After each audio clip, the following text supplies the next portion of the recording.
કચ્છના અબડાસામાં શાકભાજીનું વાવેતર કરતા ખેડૂતો બેહાલ બન્યા છે।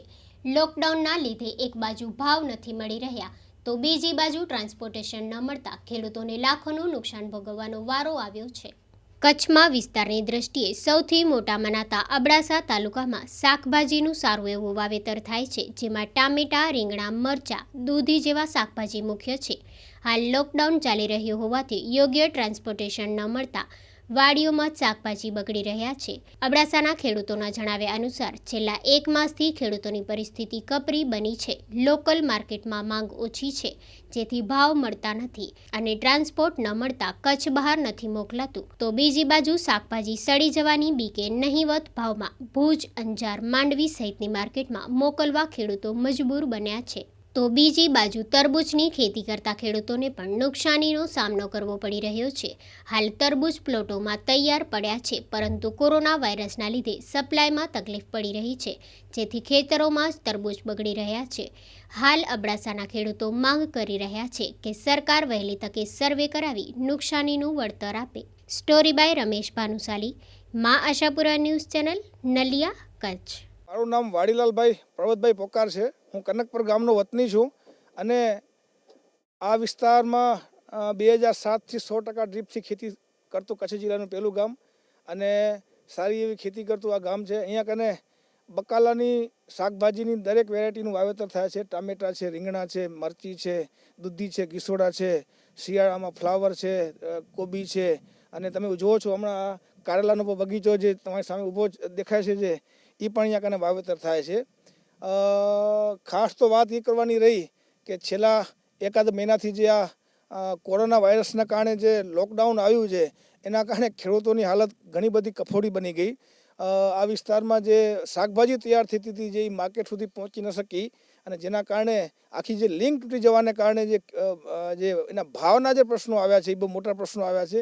એ આર્થિક રીતે બહુ મોટું નુકસાન આ વિસ્તારના ખેડૂતોને થયેલું છે।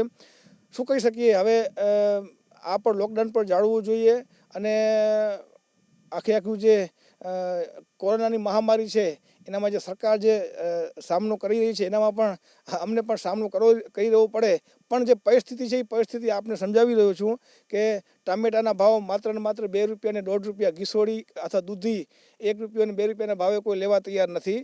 પણ એવું લાગે છે કે ધીમે ધીમે ખેડૂત ગ્રાહકો સુધી માંગ છે પણ પહોંચાડવાની જે તકલીફ છે જે એ જો એની કંઈક વ્યવસ્થા અલગ રીતે વિચારવામાં આવે તો ખેડૂતોનું સારા ભાવ મળી શકે અને જે યુઝર છે એને પણ ખાવા માટેની વસ્તુ મળી શકે। તો હવે ઠીક છે, લોકડાઉન તો થોડા દિવસ રહેશે અથવા જેવું હશે આખી પરિસ્થિતિ ધીમે ધીમે થાળે પડી જશે। તમે બીજી એક જણાવતા મને આનંદ થાય છે કે તમે જે જગ્યાએ ઊભા છો જે આ જગ્યાએ મારું પોતાનું ખેતર છે અને અહીંયા કને આજે કારેલા છે, કારેલા જે મેં ટોટલી ગાય આધારિત ખેતીથી તૈયાર કરેલા છે। આનામાં કોઈ પણ રાસાયણિક દવા, ખાતર કે કોઈ પણ જંતુનાશક દવાનો ઉપયોગ નથી કર્યો અને માત્ર ને માત્ર જીવામૂત્ર, ગૌકૃપામૃતમ બેક્ટેરિયા, ઘન જીવામૂત્ર આવા બધા પ્રયોગોથી જ આને આખી અમે તૈયાર કરી રહ્યા છીએ અને જેના અમને સારા પરિણામ પણ મળી રહ્યા છે। ધન્યવાદ। આ વૈશ્વિક મહામારી કોરોના વાયરસના લીધે આખું વિશ્વ એનો ભોગ બન્યું છે ત્યારે આપણા દેશની અંદર, આપણા ગુજરાત રાજ્યની અંદર ઘણા ફળફળાદી કરતા ખેડૂતો, શાકભાજી કરતા ખેડૂતોને પણ બહુ જ એની માઠી અસર પડી છે। એનું કારણ એ છે કે કોરોના વાયરસના લીધે એને ફેલાતો અટકાવવા માટે આપણે સરકારે જે લોકડાઉન ને જે વ્યવસ્થા કરી છે એના લીધે જ્યાં લોકોને આ માલ બધો શાકભાજી છે, ફળફળાદી છે એ પહોંચવી જોઈએ એને પહોંચવામાં તકલીફ પડે છે। એટલે જે માલ તૈયાર થાય છે પડતર ખેતરમાં રહી જાય છે એટલે ખેડૂતોને આર્થિક ઘણું બધું નુકસાન થયું છે। ખાસ કરીને લોકો અત્યારે ગરમી છે પસંદ કરતા હોય છે ખાવાનું સખત, શું કહેશો? હા, ચોક્કસ શ્યોર, એ ગરમીનો તો આ મુખ્ય ખાધ છે આ ફળફળાદીની અંદર। અત્યારે કેરીને તો હજી વાર છે પણ તરબૂચ છે, શંકરટેટી છે, અત્યારે ખૂબ જ એની તાતી જરૂર હોવાના લીધે પણ જે સપ્લાયરની ચેન આ છે, જે સપ્લાયની ચેન એ ખાસ તૂટી ગઈ છે અત્યારે લોકડાઉનના લીધે અને સૌ ખેડૂતો પણ સમજે છે પણ આ આપણા માટે જે એક નિયમ છે આ લોકડાઉન જાળવવું, કોરોના વાયરસને અટકાવવો, પણ છતાં પણ થોડાક જે ખર્ચ આના ઉપર જે થયું છે ઉત્પાદન ખર્ચ એવા ભાવ મળી જાય તો ખેડૂતોને પણ થોડોક આશરો સારો એવો બની રહે, સારો એવી મહેનતના ફળ મળે। સરકાર પાસે શું માંગણી છે?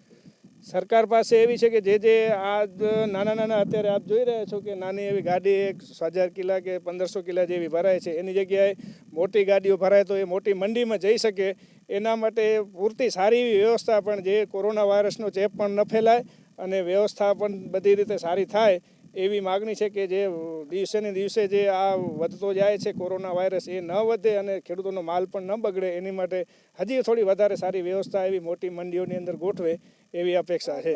ખાસ કરીને અત્યારે જે પાસ બનાવવામાં આવે છે તો એ પાસ બનાવીને એક્સપોર્ટ થઈ શકે કેમ? આ પાસ તો બનાવીને એ આંતર રાજ્યની અંદર જ અત્યારે આપણે બહારના રાજ્યોમાં જે માલની ખપત હોય એ અત્યારથી અહીંયાથી લઈ જવામાં ઘણી બધી તકલીફ પડે છે. ટ્રાન્સપોર્ટેશનની, પછી ટ્રાન્સપોર્ટેશનમાં ડ્રાઈવર કંડક્ટરને વચ્ચે જમવાની વ્યવસ્થા, આ બધા કારણોસર આના ઉપર બહુ અસર પડી છે. मेरा नाम सतपाल गिरी, सन ऑफ जीवन गिरी, रहवासी रवा, तालुका बड़ासा, जिला कच्छ। सब्जी की खेती में संपूर्ण 100% नुकसान है, क्योंकि अगर लॉकडाउन नहीं होता तो इसमें से कम भी 30 से 40 लाख रुपए का मुनाफा मिलता हमको। तो अभी हमने ये पार्टनरशिप में जो खेती की है उसमें 100% मार आई है। जो भाव 10 से 12 रुपया किलो टमाटर का और 8 से 10 रुपया समझोगे अपने तरबूज का और 10-12 रुपये दूधी गिसोड़ी का जो मिलना था, उसकी जगह पे जो पहले व्यापारी आते थे तो सामने से लेने आते, तो लॉकडाउन की वजह से हम तोड़ के माल मंडी में बेचने जाते हैं तो भी वो नहीं खरीदते। ये भी एक कड़वी सच्चाई है कि हमारा 300 कैरेट अंजार, मांडवी और क्या नाम भुज की मार्केट में हमने कैरेट ही छोड़ दिया, क्योंकि भाड़ा भी माथे लगता था, इसलिए हमारे भाई ने वहाँ छोड़ के आया उसको। किसान का बहुत बुरी हाल है, बहुत दुर्दशा है खेड़ों की इसमें, और क्या बता सकते हैं आपको, आपके सामने ही। सरकार के पास ये मांगनी है खेड़ों का धरातल पे आके उसका सर्वे किया जाए, जिन जिन किसानों को संपूर्ण रूप से जितना जिसका नुकसान हुआ है उसका सरकार, ज़्यादा नहीं तो 70 से 75% तो सरकार को भरपाई करनी चाहिए। किसान है तो ये देश है, जान है तो जहान है, जैसे मोदी जी बोलते हैं ना, किसान नहीं होगा ना तो ये दूधी और ये टमाटर कंप्यूटर नहीं उगा सकते। खेड़ों को जिंदा रखना बहुत ज़रूरी है, सरकार इससे गंभीरता से विचार करे। राम कुमार, मैंने टमाटर की, दूधी की और गिसोड़ी की, ये समझो मिर्ची की। लॉकडाउन के पहले क्या रेट मिलते? लॉकडाउन से पहले हमने दूधी का 10-12 रुपये किलो मिल रहा था, टमाटर का 12-13 रुपये किलो मिल रहा था और मिर्ची का 18-20 रुपये किलो मिल रहा था। अभी लॉकडाउन की वजह से कोई माल बिक्री नहीं रहा, हमने 2-3 मार्केटों में भेजा, इसको कोई कुछ नहीं मिला, इसलिए हमने इसको बंद ही कर दिया। कितना नुकसान हुआ होगा ये? नुकसान तो देखो, हमारा खर्चा 20 लाख के करीब है, हम सोच रहे थे 40-50 लाख रुपया हमारा कम से कम रोज़ में। कितना अभी खराब हुआ है माल? खराब तो 200, मेरा आइडिया है जैसे 200-300 टन माल तो टमाटर का मेरा खराब हुआ है। दूधी के बारे में तो देखो क्यों तोल नहीं सकते कितना हुआ है, ये 7-8 एकड़ के अंदर दूधी है।